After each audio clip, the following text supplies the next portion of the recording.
Выплывает галера к центру озера. И наконец-то свершилось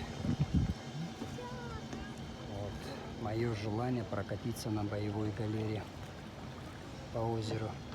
Когда-то наши предки на таких вот галерах совершали рейды на корабли Черноморского побережья, нападали на близлежащие города.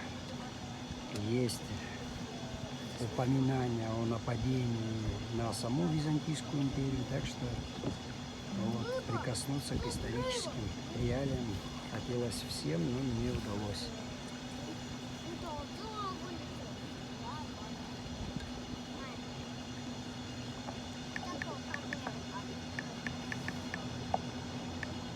Она вот, обладает веслами, в случае чего можно грести веслами, если нет ветра.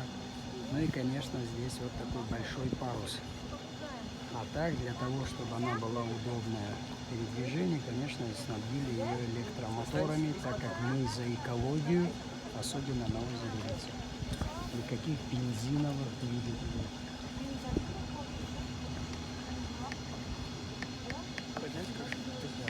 Да, смотрите, как бесшумно работает.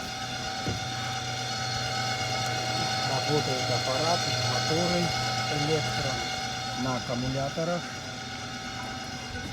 Вот, спасибо всем тем, кто принял участие в создании этой боевой галеры. Ну и нам, вот, буквально мне сказали, что через некоторое время сюда прибудет еще вторая галера и будет как раз радовать всех и местных, и туристов, катать вот по такому замечательному озеру.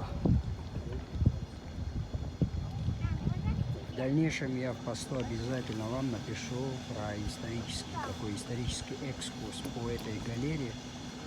Вот, и даже старые изображения вам вот, покажу.